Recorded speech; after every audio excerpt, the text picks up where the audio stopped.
Bonsoir à toutes et à tous, bienvenue dans le 90 minutes, édition largement consacrée aux violences dans un certain nombre de quartiers de France. Avec cette question, va-t-on vers une nouvelle nuit de tension? 2 jours après la mort de Nahel, la crainte de l'embrasement est bien réelle. 40 000 policiers et gendarmes mobilisés pour ce soir, dont 5 000 à Paris, des hélicoptères déployés. Le raid qui a été envoyé aussi à Roubaix en prévention.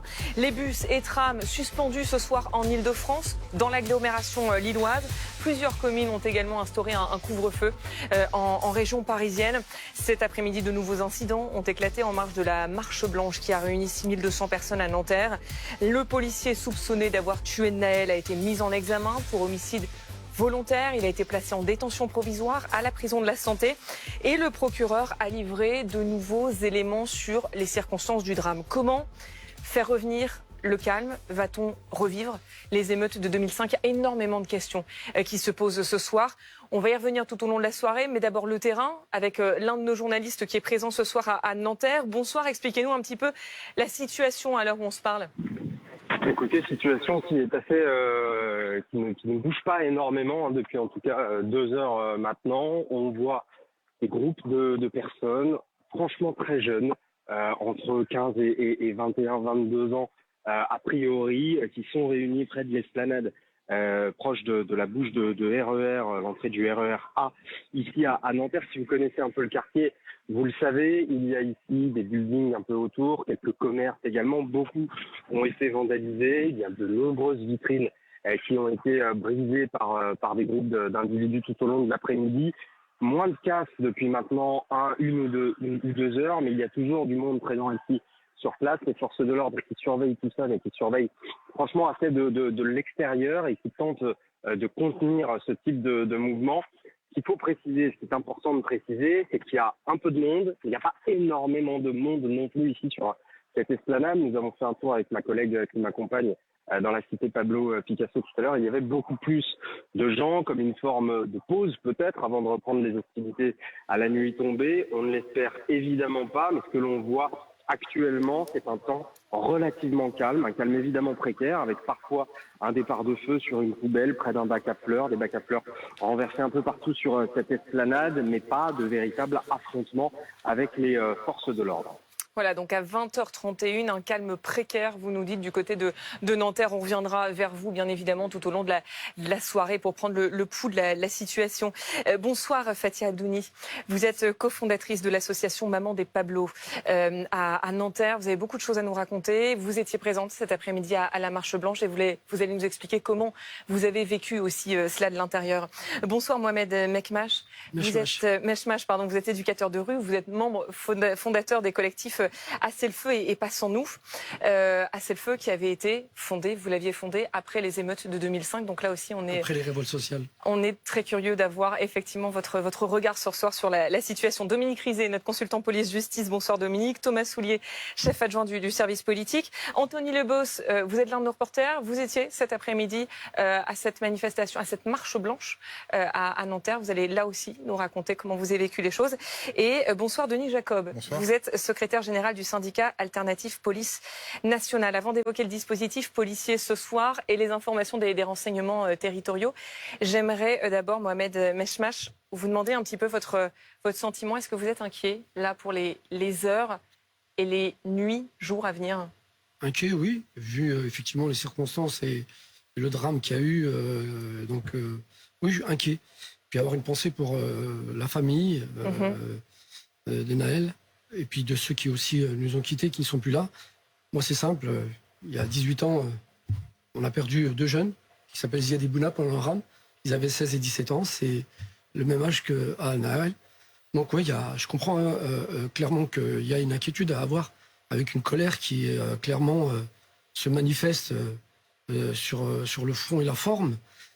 Qui est la même que celle de 2005 pour vous? Qui pour moi prend une ampleur beaucoup plus rapide, parce qu'aujourd'hui, en 2005, on n'avait pas les réseaux sociaux, aujourd'hui on les a.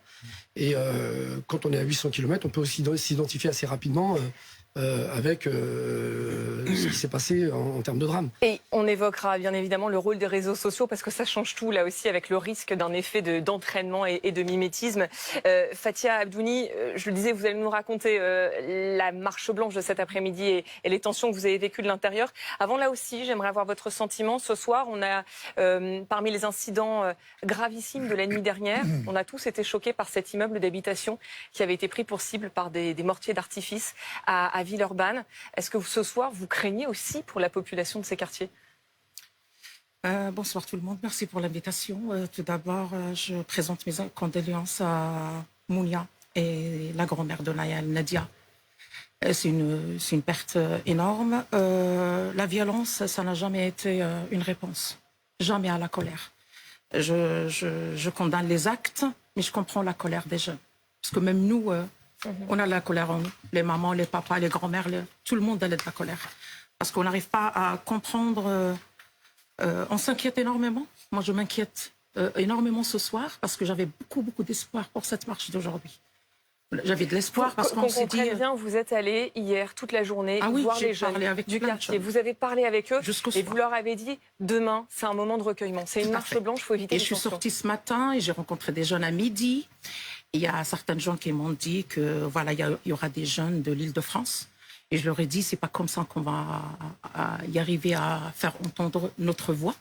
Il a dit, vous inquiétez pas, la maman elle nous a déjà parlé. Du coup, ça va être dans le calme. Est-ce qu'elle a diffusé aussi un message d'apaisement vis-à-vis de ces jeunes? Elle l'a déjà fait. J'ai vu la maman hier. Du coup, moi j'ai compté, moi j'ai cru. Dans ma tête, j'ai vu le nombre de personnes qui étaient là. Quelque part, ça m'a rassurée et ça m'a donné de l'espoir dans demain. Ça veut dire que tout le monde est solidaire. Ils comprennent la douleur de la famille, ils comprennent la colère aussi. Je condamne, je le redis, je condamne les actes, mais je comprends la colère des jeunes. Il faut voir d'où ça vient, parce que le problème des quartiers populaires, c'est un problème profond. Ça commence dès le primaire, collège, lycée. Comment vous voulez des jeunes qui sont exclus à 13-14 ans, que ça fait 7 ans, moi je suis bénévole quand j'avais créé l'association. Je suis cofondatrice avec Ilham, ma copine. 7 ans, je suis bénévole. J'ai pas de samedi, j'ai pas de dimanche, j'ai pas de soir. On travaille beaucoup avec les jeunes décrocheurs. On travaille beaucoup avec les jeunes exclus. Je prends le temps, parfois 2 mois, à trouver une formation à un petit jeune parce que j'ai pas envie de le voir dans la rue. Ouais. Ça me Donc prend cette 2-3 colère, vous mois. l'entendez, ça fait des années que vous l'entendez, cette Tout colère. à fait. Là, Tout à et fait. on fait bien la distinction ce soir entre la colère, les raisons de cette colère et l'expression de cette colère qui, elle, pour le coup, est complètement condamnable. Et c'est ce que vous nous disiez il y a un instant. J'aimerais qu'on revienne, Dominique, sur là, les heures qui vont venir. Parce que quand on regarde la note des renseignements territoriaux cet après-midi, qui parle d'incidents qui vont persister, de probables extensions dans les quartiers qui étaient restés calmes jusqu'ici, et qui indique que cet épisode de haute intensité devrait se poursuivre dans les nuits prochaines, c'est pas très optimiste. Non, c'est pas très optimiste. Je vous rappelle qu'en 2005, Clichy-sous-Bois, entre le 27 octobre et le 17 novembre, ça avait duré 22 jours, après la mort de Ziad Ebouna, comme disait M. Mechma tout à l'heure. Villiers-le-Bel en 2007, ça avait duré 14 jours entre le 25 novembre et le 9 décembre. Et ici, on a en plus, phénomène aggravant, mais vous l'avez dit tout à l'heure, Perrine, en commençant, on a des réseaux sociaux qu'on n'avait pas encore en 2005, qu'on n'avait pas en 2007, ou en tout cas on avait des téléphones portables, mais il n'y avait pas un système évolué comme aujourd'hui pour se parler, communiquer à toute vitesse et relayer la colère ou l'information pour dire à Nanterre on fait ça et pourquoi pas vous à Toulouse et qu'est-ce que vous avez fait à Marseille. Un risque de compétition. Absolument, voilà. Donc effectivement tout le monde est très inquiet. Vous rajoutez à ça un terreau qui n'est pas bon parce que il y a de la colère dans le pays. Alors je fais pas l'amalgame, mais les retraites, les gilets jaunes, la jeunesse, tous ces mouvements qu'on a vus se créer, se constituer. Mais on les a pas entendus, ces jeunes, justement, pendant les différentes crises sociales, pendant les gilets jaunes, on les a pas entendus, pendant la réforme des retraites, on les a pas entendus. Et ils ont été passés sous silence pendant des années, et ces problématiques-là, les quartiers, elles ont été passées sous silence pendant des années aussi. Et puis Perrine, très vite, et j'en aurais terminé, mais la misère sociale dans certains quartiers de ce pays des quartiers qui sont totalement laissés à l'abandon, malgré des efforts. Hein. J'accable personne, les gens des politiques font ce qu'ils peuvent, mais des quartiers qui sont laissés à l'abandon.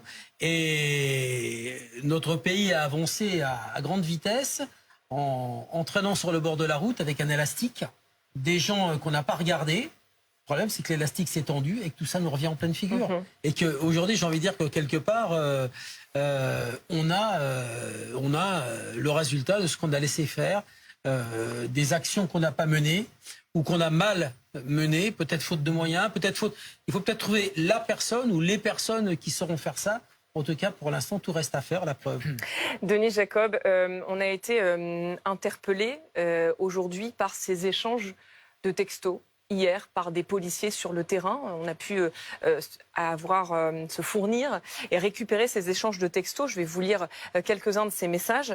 Des policiers de terrain. Donc je le précise, bien évidemment, qui sont anonymes. Tous les commissariats sont à court de munitions. Je viens d'ouvrir la réserve pour qu'ils viennent alimenter les commissariats. On en a un autre qui dit le département brûle de partout. On est insuffisant en nombre. On a clairement eu le sentiment, vous allez me dire si c'est confirmé ou pas de votre côté, mais qu'hier les forces de l'ordre ont été dépassées.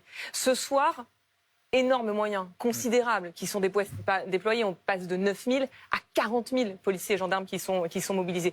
Est-ce que c'est ça la réponse attendue et qui permettra peut-être ce soir d'éviter de nouvelles tensions? Sur la problématique des munitions, elle existe, mais elle n'était pas généralisée. J'ai eu peu de remontées, mais il y a eu des remontées de problématiques de munitions, mais le stock est là, il n'y a pas de problème pour en avoir. C'est que sur le terrain... Qu'on soit clair, quand on parle de munitions, on parle de LBD, on parle de grenades. Grenades lacrymogènes. De munitions non létales. Voilà, non létales.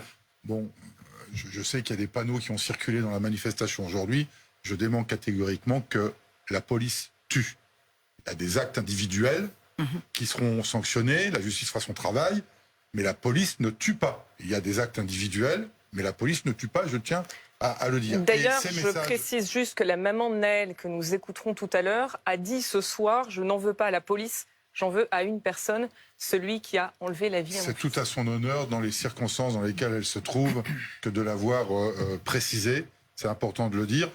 Sur les effectifs, bien, monsieur le disait très justement, ça a démarré tout de suite.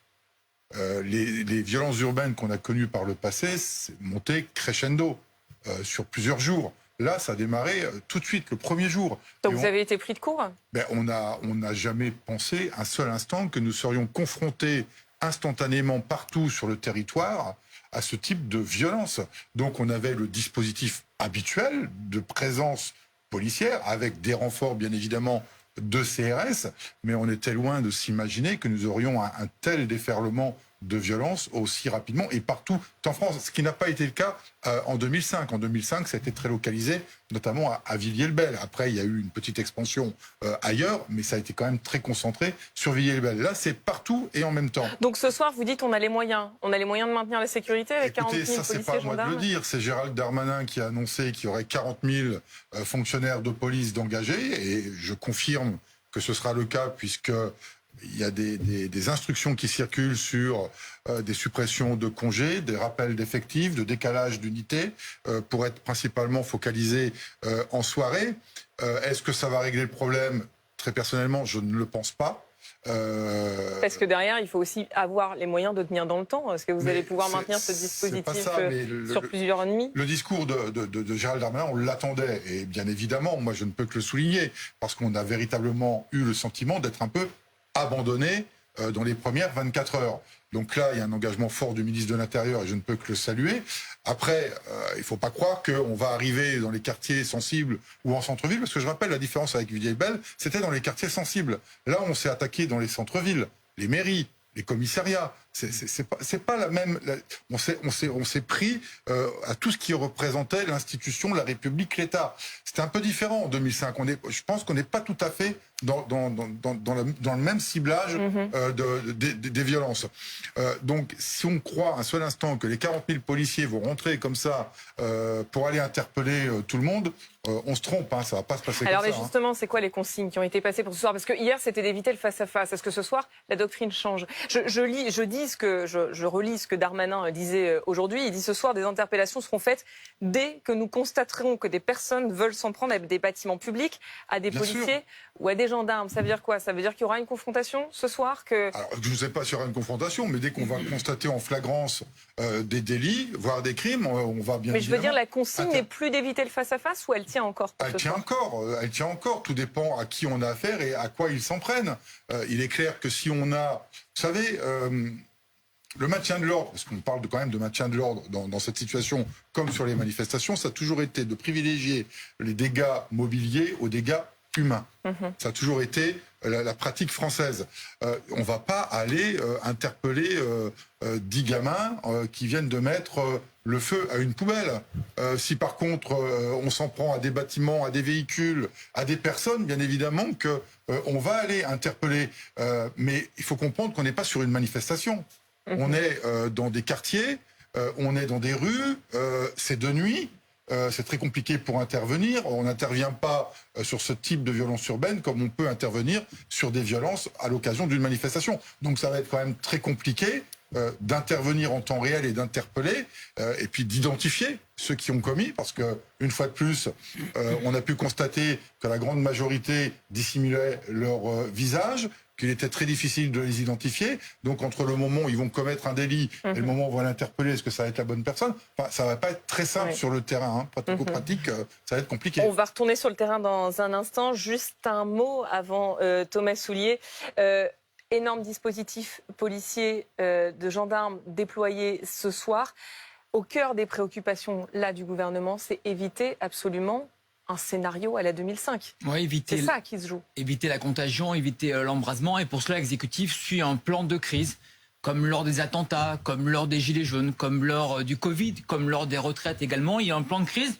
Donc dès ce matin, vous avez vu Emmanuel Macron à 8h30 à Beauvau, à cette cellule de crise qui a été mise en place, place Beauvau à Paris, juste à côté de l'Élysée. Elisabeth Borne qui a annulé un déplacement prévu en Vendée pour aller se rendre sur les lieux qui ont été touchés par les violences hier. Les 3/4 des ministres n'ont plus le droit de sortir et de faire le déplacement tant que c'est pas un sujet lié à ces violences-là. Donc oui, ça devient un sujet monothématique au-dessus de la pile. Il faut donc éviter la contagion. Et il y a un devoir aussi de réussite ce soir.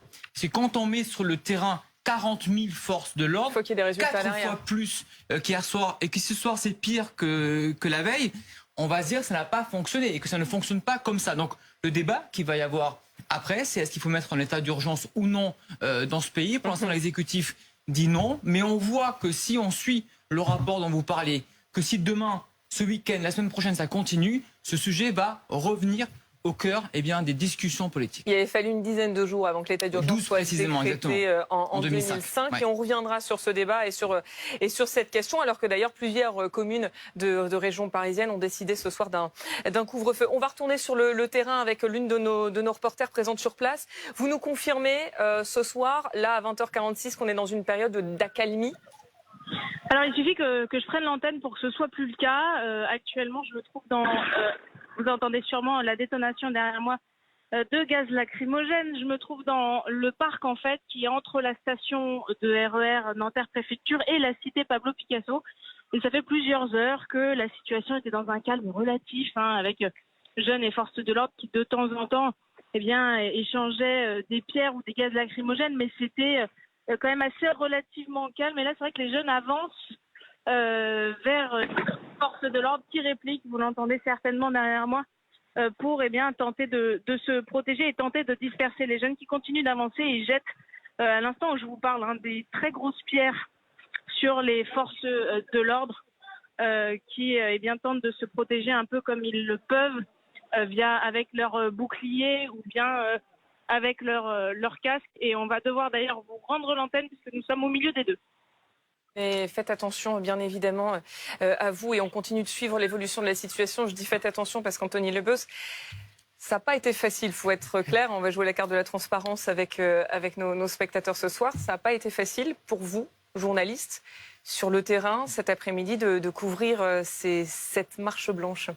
Je vous l'accorde, ça n'a pas été facile, effectivement. En fait, ça a été une marche blanche qui a commencé en tant que marche blanche et qui s'est terminée en marche de révolte comme certains l'avaient appelé, c'est vrai, avec un moment de bascule, et vous y étiez, madame, au moment où il y a eu des jets de gaz lacrymogènes après diverses provocations des deux côtés, et où, à partir de ces jets de gaz lacrymogènes, il y a eu un énorme mouvement de foule, et à partir de là, il y a eu des moments de violence qui ont succédé après des moments de calme. On le décrivait bien avec nos reporters qui étaient sur place. Il y en avait un qui évoquait des moments de calme, et puis tout de suite, des moments de tension qui s'alternaient finalement avec, c'est vrai, tout autour, dans les rues adjacentes, sur les grandes allées, des voitures qui étaient calcinées. Je suis passé devant une enseigne de supermarché qui avait été complètement détruite. Les personnes, certaines, en tout cas certains individus, pillaient et prenaient la caisse, cassaient les vitres avec des jets de pierre. Notre équipe avec d'autres confrères de BFM TV, on a essuyé un jet de pierre qui a failli nous arriver sur le visage. Et ça a été le cas pour d'autres de nos confrères et d'autres chaînes par ailleurs et d'autres médias. Donc oui, ça a été compliqué. Ça a été compliqué aussi d'accéder à la zone de départ de cette marche blanche parce que clairement, on nous cherchait aussi. Et le travail de journaliste dans ces conditions-là est compliqué, même si on voulait aussi pouvoir donner la parole à cette jeunesse qui parfois peut être désespérée ou qui ne croit plus en la police, qui ne croit plus en la République. Malheureusement, les faits ont été compliqués. Madame, vous y étiez avec des moments de tension qui se sont succédés. Et puis ce qui était aussi dangereux dans notre couverture, c'était la dispersion. C'est-à-dire qu'après ce moment de bascule, il y a eu plusieurs groupes qui se sont dispersés dans les rues adjacentes, ce qui a occasionné une sorte de maillage policier un petit peu partout, et à chaque moment, ça pouvait basculer. À chaque moment, ça pouvait dégénérer. Voilà un petit peu le quotidien qu'on a vécu cet après-midi, alors que là, visiblement, selon nos reporters sur place, il y a plutôt un retour au calme. Et ce qui a été d'autant plus difficile, Fathia Abdouni, c'est ce que vous m'expliquiez tout à l'heure hors antenne, c'est que, déjà, vous l'avez dit, l'objectif de cette marche, c'est un moment de recueillement, c'est un moment d'hommage pour Nahel. Vous aviez sollicité les jeunes hier pour leur dire surtout pas de tension, pas d'incident aujourd'hui. Voilà. Mais dans cette marche, il y avait des mamans, il y avait des familles, il y avait des enfants. Des bébés dans la poussette. Des bébés. Beaucoup. Racontez-nous un peu ce point de bascule. Comment vous l'avez vécu? À quel moment on a basculé dans la violence et dans les tensions? Au début, ça a changé l'adresse. Au début, c'était le point de rassemblement, c'était la préfecture des Hauts-de-Seine. Et à la fin de la matinée, on a eu un message comme quoi c'est changé l'adresse. Donc on se retrouve à l'avenue Pablo Picasso. Donc au début, tout le monde était, on va dire, si je peux me permettre, content d'être là. Donc on sentait cette solidité, cette solidarité. Et du coup, on marchait. Il y avait des slogans divers. J'étais d'accord avec certaines, mais pas d'autres. Du coup, il y en a qui, je l'ai répété, pas d'autres. Et du coup, jusqu'à on est arrivé devant la préfecture des Hauts-de-Seine. La préfecture des Hauts-de-Seine, la police, on ne les voyait pas au début, on voyait le personnel de la préfecture. Du coup, les gens, ils voyaient des personnes dans la fenêtre. Du coup, ils commencent à les insulter, entre guillemets. Il y avait beaucoup de personnes qui ont un problème. Ça fait depuis la reprise après le Covid, on a vraiment du mal avec la préfecture. Du coup, les gens, c'était une occasion à insulter le personnel. Mais la police, on ne les voyait pas. Du coup, on est resté à peu près 5 minutes, mais je voyais. Du coup, je suis restée à côté d'eux. Et au fur et à mesure, on voyait la police sortir le tribunal. Parce que le tribunal, il est à l'intérieur avec la préfecture, mais la barrière, elle était fermée. Du coup, ils se mettaient devant, mais derrière la barrière. Du coup, les jeunes, ils se sentent comme une provocation. Voilà, on commençait, il y avait une amie à moi, il y avait des jeunes, donc quand on les a vus se regrouper, ils s'insultaient, du coup 1, 2, 3, 4, du coup le groupe s'élargit, du coup on a commencé à leur dire non, la marche elle n'est pas encore finie, du coup avancer, mais il n'y avait pas, on ne pouvait pas. Du coup on a senti que la tension elle monte.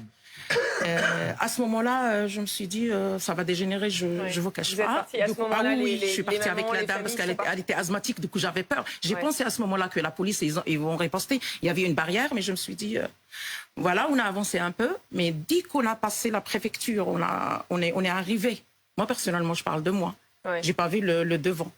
Donc, dès que je suis arrivée au niveau des camions de CRS, j'avais vu une bombe lacrymogène pas loin d'eux. Donc tout de suite, il y avait la fumée et de tout le monde. Et j'ai pensé tout de suite, j'avais une dame assez âgée. Donc je me suis dit, si elle tombe, c'est fini pour elle. Et on ne comprenait plus rien. Donc je suis partie vers les marches. J'ai trouvé une femme enceinte, qu'elle était à moitié évanouie.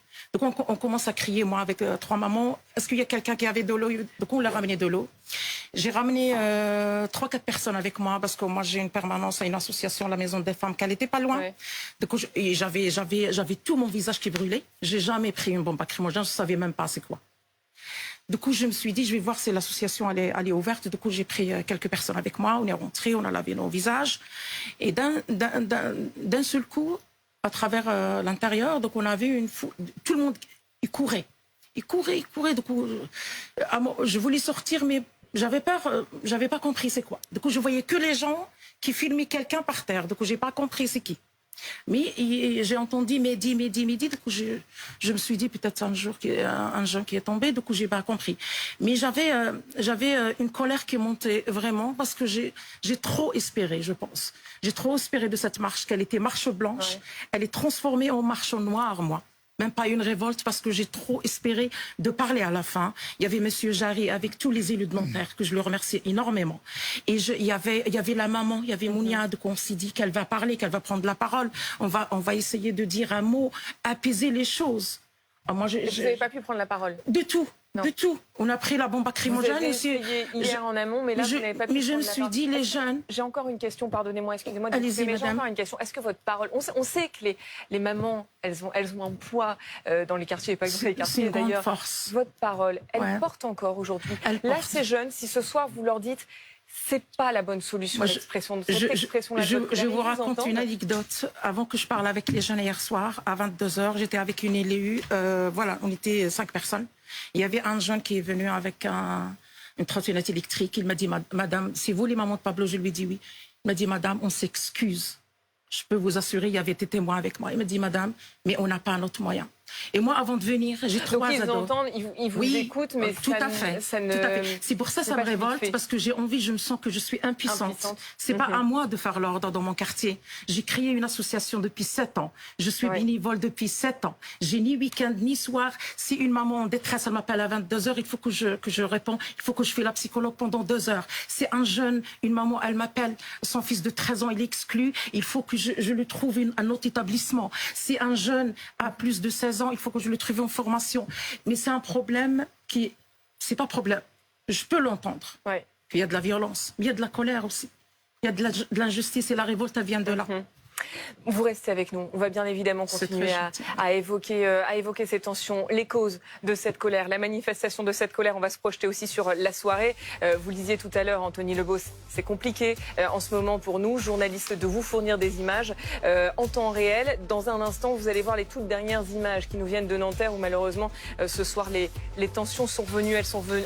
Suite de notre édition consacrée aux violences, aux tensions, à la colère qui secoue en ce moment de nombreux quartiers de France après cette marche blanche qui a réuni 6200 personnes cet après-midi à Nanterre et au cours de laquelle des tensions ont éclaté. Ce soir, énorme dispositif de sécurité qui a été mis en place. 40 000 policiers et gendarmes mobilisés sur tout le territoire, dont 5 000 à Paris et plusieurs communes qui ont décrété un couvre-feu. Les transports aussi en Ile-de-France sont à l'arrêt, là, à partir de 21h et également dans l'agglomération lilloise. On va tout de suite aller sur le terrain à Nanterre pour faire un point de situation à 21h.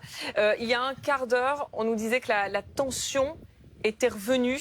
Qu'en est-il en ce moment ?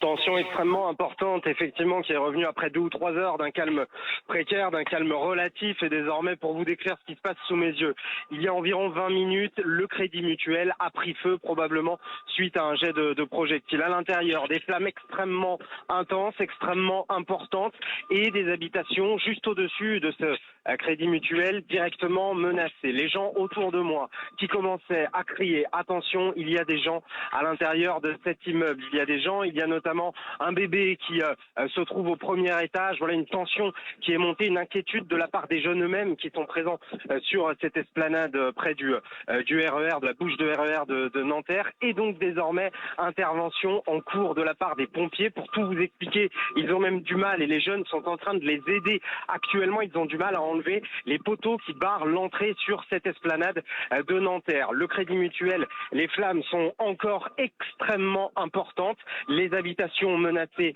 par l'intoxication, par les fumées, évidemment. Ce feu n'est pas prêt de s'arrêter immédiatement. C'est un incendie extrêmement important qui a lieu actuellement, avec donc énormément de jeunes autour qui ont tenté par eux-mêmes d'abord d'essayer de venir en aide aux habitants et désormais qui applaudissent les pompiers sous mes yeux qui sont en train d'arriver. Dans l'intervalle, je vais vous raconter ça également, dans l'intervalle, il y a eu également un moment où les policiers, eux, ont essayé de prendre possession des lieux avant que les pompiers n'arrivent pour faire place nette, pour certainement pouvoir faciliter l'intervention des pompiers. Ils ont tout de suite eu face à eux une forme d'agressivité de la part de certaines personnes et n'ont pas pu intervenir. Désormais, place nette, les jeunes autour des pompiers, incendie extrêmement inquiétant sur le Crédit Mutuel avec un immeuble juste au-dessus qui doit faire 4-5 étages. J'essaye de voir à travers les fumées pour être précis. Oui, c'est ça. Il y a 4-5 étages et une terrasse tout en haut et une fumée extrêmement importante qui s'élève dans le ciel de Nanterre désormais. Expliquez-nous un petit peu la configuration des lieux, parce qu'effectivement on voit cet incendie impressionnant, on voit que les pompiers sont sur place et peuvent désormais intervenir. Vous nous dites qu'au-dessus de la banque, c'est un immeuble d'habitation, c'est ça? Est-ce que les habitants ont tous été évacués?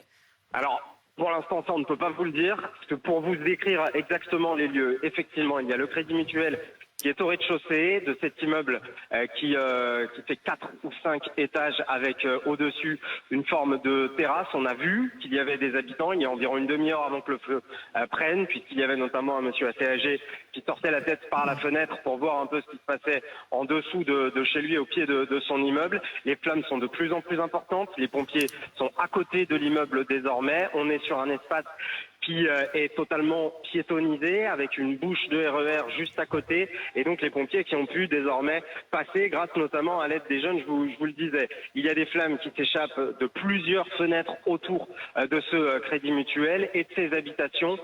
Nul doute que les fumées menacent directement les habitants. Espérons que les flammes pour l'instant ne les menacent pas, mais les fumées c'est une certitude puisqu'elles sont extrêmement importantes.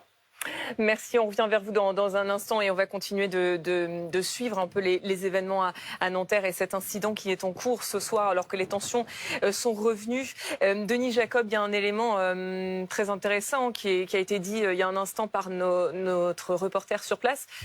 Hier, la police nous avait expliqué que le gros de son travail, ça avait été de sécuriser l'intervention des pompiers parce que beaucoup de pompiers avaient été caillassés. Là, ce soir, les pompiers sont applaudis, les jeunes font place nette pour laisser la possibilité aux pompiers d'intervenir. Est-ce que, selon vous, quelque chose a peut-être changé?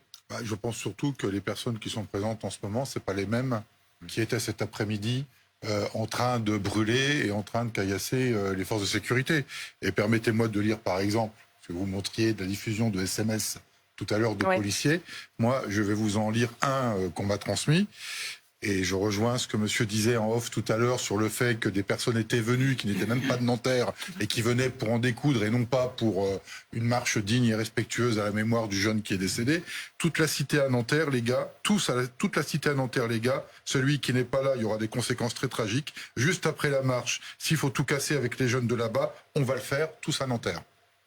Voilà, donc ça résume bien ce qu'on a vécu. C'est un message de jeunes ou c'est un message de qui? C'est un message qui a été pris sur, je vais pas donner le pseudo, hein, qui a été trouvé sur les réseaux sociaux. Mais il est fiable, ce message? Oui, il est fiable. Vous l'avez vérifié? Un petit peu quand même, permettez-moi de...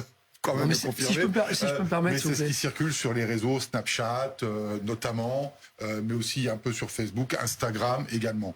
J'ai le pseudo, j'ai tout, bon voilà. Alors, si je peux me permettre, parce que mes propos ne sont pas celles que vous avez dit, et je voudrais surtout pas qu'on laisse penser que c'est ce que j'ai dit. Moi, c'est ce que j'ai dit que je voudrais aussi, à un moment ou à un autre, quand même avoir une pensée pour tous ceux qui clairement sont venus manifester pacifiquement. Oui. J'ai juste dit que peut-être parmi certains n'étaient pas venus dans la même intention que ceux-là. La majorité des gens sont venus dignement, parce qu'il ne faut pas oublier que, encore une fois, on en est dans une situation dramatique suite, malheureusement, encore une fois, lors d'une interpellation qui s'est mal passée, dont on a perdu un gamin de 17 ans. Ce que j'ai envie de dire, c'est que les relations police-population, elles datent pas d'aujourd'hui. Elles datent du moment où M. Sarkozy, à l'époque, avait décidé tout simplement de dire que la police n'était pas là pour jouer avec les jeunes au foot. Et on a vu justement comment les choses ont fini par se dégrader. Et c'est pas faute d'avoir alerté. Parce qu'aujourd'hui, encore une fois, moi, ce que j'ai envie de dire, c'est que cette question d'assignement, elle est beaucoup plus global en termes de justice sociale et qu'il ne faut pas tout réduire, que dans ces quartiers, il n'y a que ça qui génère aussi une forme de violence. La violence, elle est générée par... Bien sûr qu'on a déjà eu échange ensemble et j'ai pas de souci. Et encore une fois, moi, je fais la part des choses. Quand je parle de l'autre police, je dis, comme dans nos quartiers, il y a des gens qui se lèvent tous les matins. Il y a une jeunesse formidable qui a démontré, lors du Covid, qu'ils ont été en capacité, dans les quartiers, d'aller apporter des colis alimentaires à des personnes âgées, à être présents. Moi, cette jeunesse, j'ai envie qu'on lui parle d'amour. J'ai envie d'aller au bout, s'il vous plaît, parce que, encore une fois, cette colère, dont aujourd'hui cette génération est en train de subir, moi j'ai cette colère, je la contiens différemment et j'essaye à un moment ou à un autre d'apporter, d'inculquer des choses pour se dire qu'on peut interpeller et on peut interpeller différemment.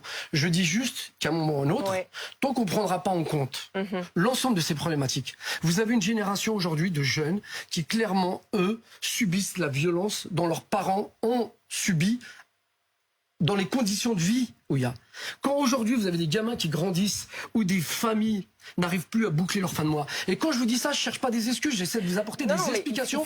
Et il est nécessaire et important que vous puissiez comprendre d'où on vient derrière les bons remèdes. Pourquoi aujourd'hui on en est arrivé à des situations. Mais si je peux aller au bout, ça serait bien, madame, parce que du coup, sinon, la vérité, je sais pas pourquoi je suis venu. Moi, je suis venu parce qu'à un moment ou à un autre, aujourd'hui, je suis réduit à discuter de choses que j'ai discutées il y a déjà 18 ans, quand il y a eu la mort de Ziad Bouna, où clairement, on est venu apporter un constat, on n'est pas venu apporter une analyse, on est venu apporter des solutions. On a discuté plus d'une fois avec la police pour dire quand est-ce qu'on se met autour du table et qu'on arrive à apporter des solutions. Je me permets d'intervenir parce qu'en fait, j'ai énormément de questions à vous poser. Mais j'ai envie d'apporter des explications quand même. Parce que je voudrais pas qu'on réduise. Effectivement, ce qu'on est en train de vivre là, c'est dramatique et dommage. On a envie de comprendre ce qu'il se passe aujourd'hui. On a envie de comprendre les raisons de cette colère et on va revenir vers vous dans un instant parce que je vous dis, j'ai énormément de questions à vous poser. Juste avant, parce qu'on a les journalistes et comme je vous l'ai dit, les conditions de travail sont pas très simples pour nos journalistes sur le terrain.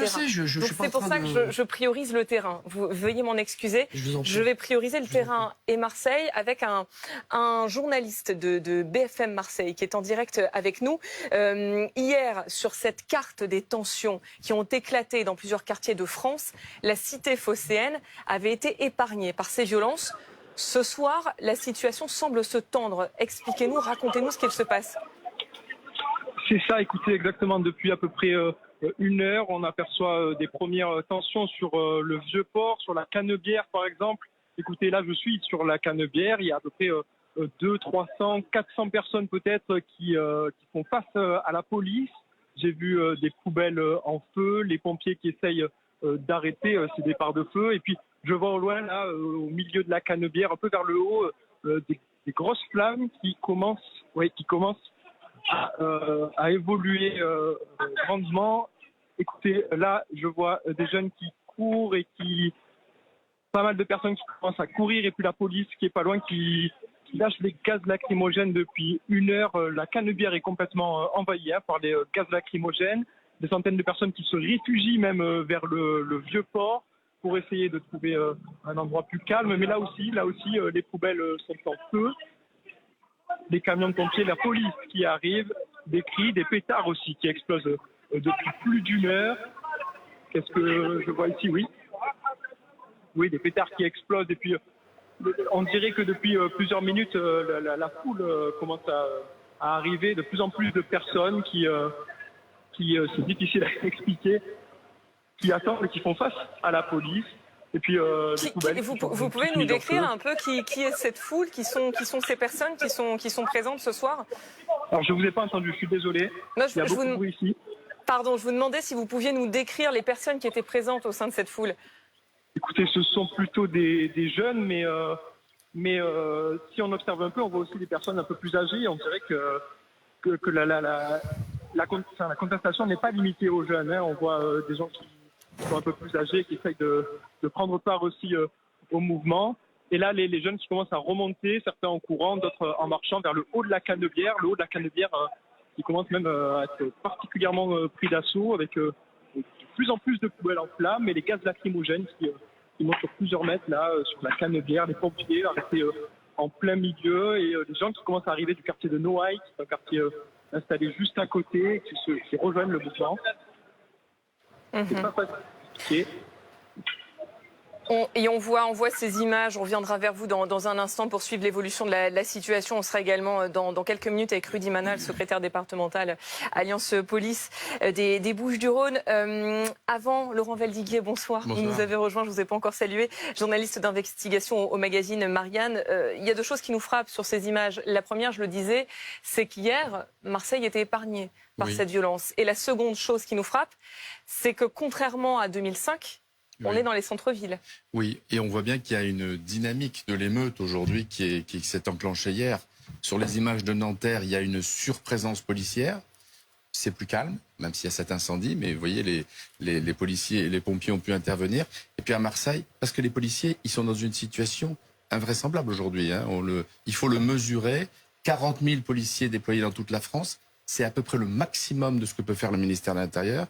Et à la fois, c'est dérisoire s'il faut intervenir dans une centaine ou 150 communes. Et surtout qu'on s'interroge aussi sur la répartition de ces policiers et gendarmes, parce qu'on voit bien que ce n'est pas les mêmes quartiers. Exactement. Et protéger 100 mairies, 150 mairies, plus 150 écoles, plus des gymnases, plus des équipements publics, c'est une mission impossible.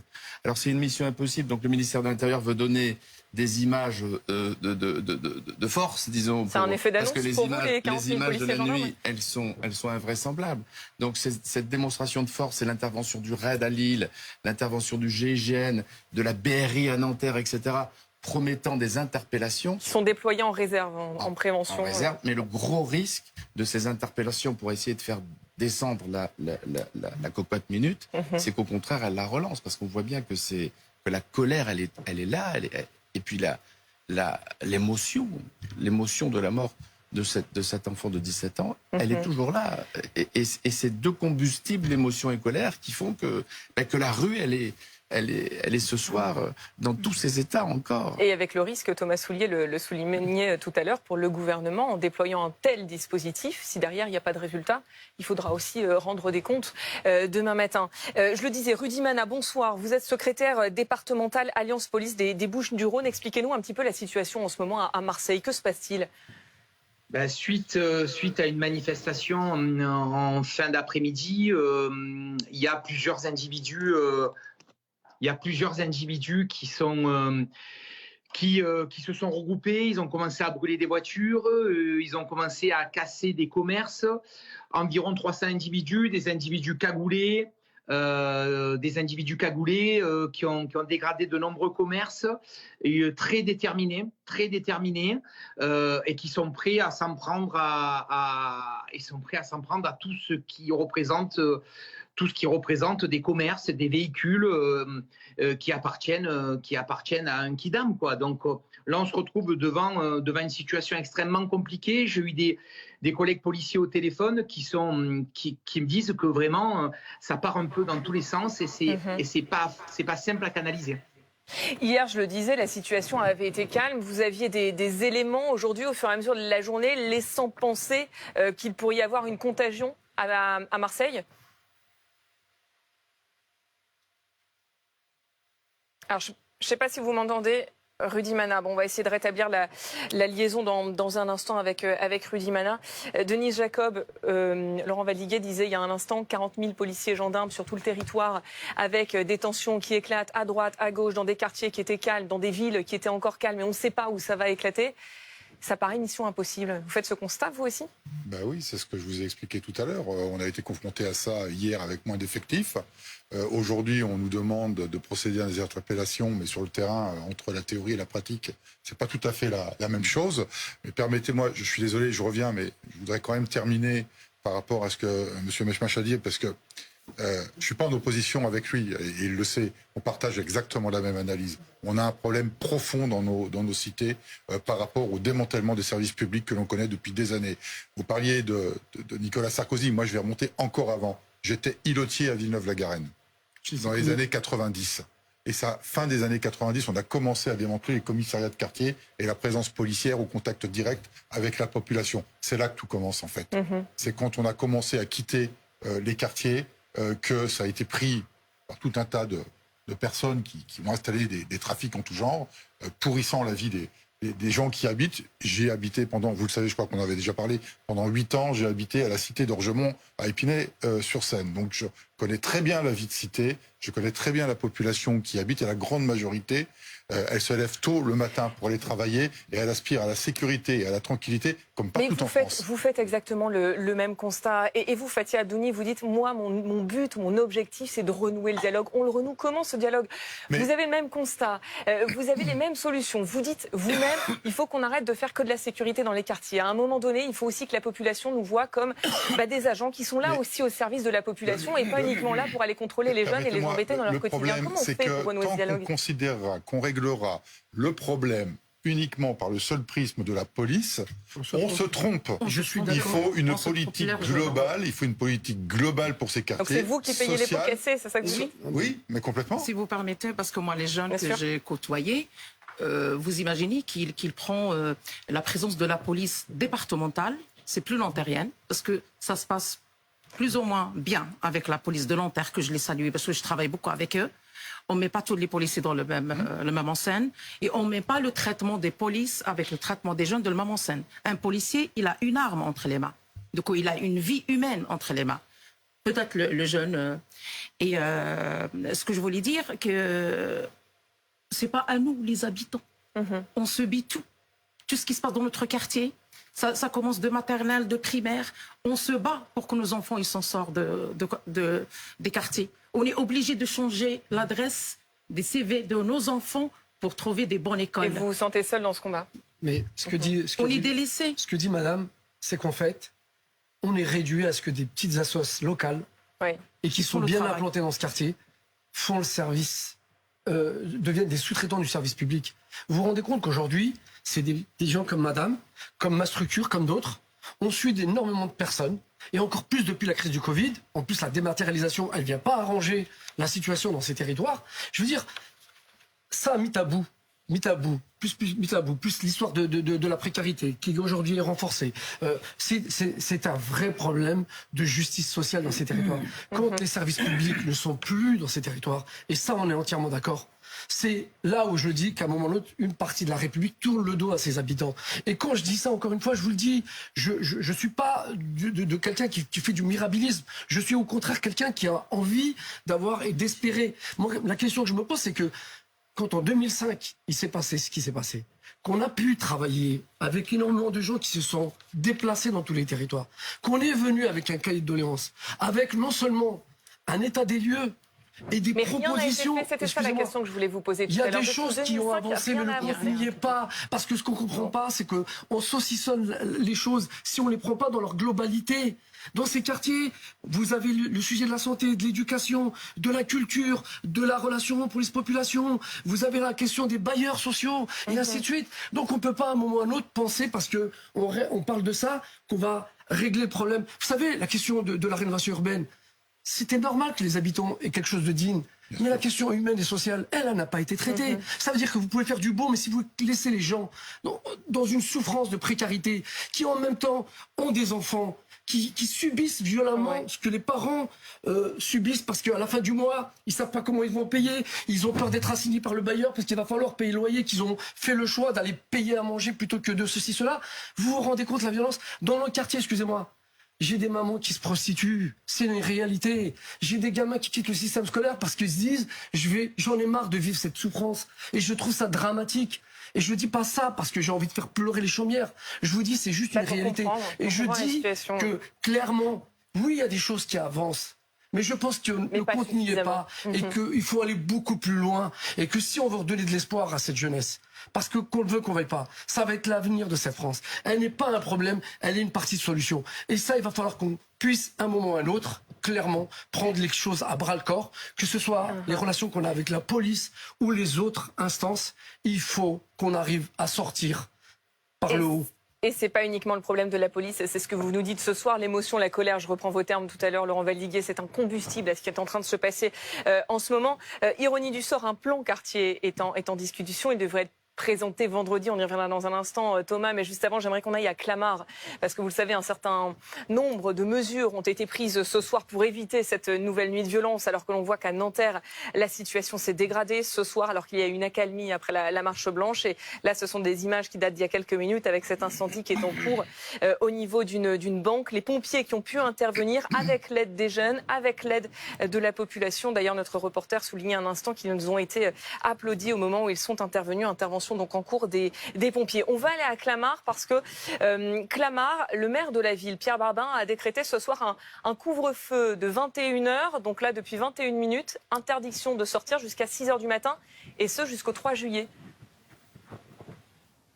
Oui, exactement. Après les violences de la nuit dernière, parce qu'on sait qu'il y a notamment un tramway qui a brûlé et c'est vrai qu'il veut éviter, le maire, un nouveau trouble public. C'est ce qu'il dit, en tout cas dans un communiqué qu'il a publié il y a quelques heures maintenant. Regardez, on va vous montrer d'ailleurs cette place de l'hôtel de ville. Elle est complètement déserte. C'est vrai qu'il y a quand même tout de même 1 ou 2 habitants qui subsistent, qui sont toujours là, soit parce qu'ils ont décidé de ne pas respecter la règle, soit parce qu'ils ne sont pas forcément au courant. C'est vrai qu'il y a quelques voitures qui circulent, mais c'est une atmosphère assez étrange parce qu'on va vous montrer, les terrasses sont vides, il n'y a plus de terrasses, les commerçants ont dû fermer. Ça rappelle un peu l'époque d'il y a quelques années, d'il y a 2-3 ans du Covid, quand tous les bars et les restaurants ont dû fermer. D'ailleurs, ces commerces, ce sont les premiers impactés. Fabrice, on est avec vous. Vous êtes le gérant du bar de la brasserie de l'hôtel de ville. Expliquez-nous, vous, comment vous avez su cette nouvelle. Nous, on a su ça à 18h. Les gens de la mairie nous ont appelés pour nous dire qu'il fallait fermer à 21h. Donc voilà, contre toute attente, on est fermé et on a laissé tout le monde rentrer à la maison. Voilà. Qu'est-ce que ça représente pour vous, cette fermeture? C'est dur parce que ça nous rappelle, je viens de t'entendre parler du Covid, ça nous rappelle ces moments-là où il fallait fermer plus tôt. Et nous, c'est vraiment une perte. Là, on est fermé à 21h jusqu'à lundi. C'est considérable. Je le disais hier, il y a eu des violences, il y a un tramway qui a brûlé à Clamart, mais est-ce que vous la comprenez, cette mesure? Il y a un moment, oui, forcément, il faut arrêter les violences, mais bon, nous, en tant que commerçants, on est obligé de se plier aux lois, donc, mais aujourd'hui, je pense qu'ici, il ne serait rien passé de grave. Voilà, interdiction, vous l'avez dit, de sortir de 21h jusqu'à 6h du matin. Et c'est une mesure qui est en place pour 4 jours au moins. Merci Pierre Barbin pour toutes ces précisions. Voilà, Clamart, donc couvre-feu ce soir dans d'autres communes également. Neuilly-sur-Marne en Seine-Saint-Denis ou encore Sévigny-le-Temple en Seine-et-Marne. Pas de transport en Ile-de-France depuis 21h. C'est le cas aussi pas de bus, pas de tramway, pardon. C'est le cas aussi dans l'agglomération lilloise. On y reviendra dans un instant et dans quelques minutes, vous entendrez le témoignage ce soir de la maman de Naël. Elle dit qu'elle n'en veut pas à la police, mais qu'elle en veut à un homme, celui qui a ôté la vie à son fils.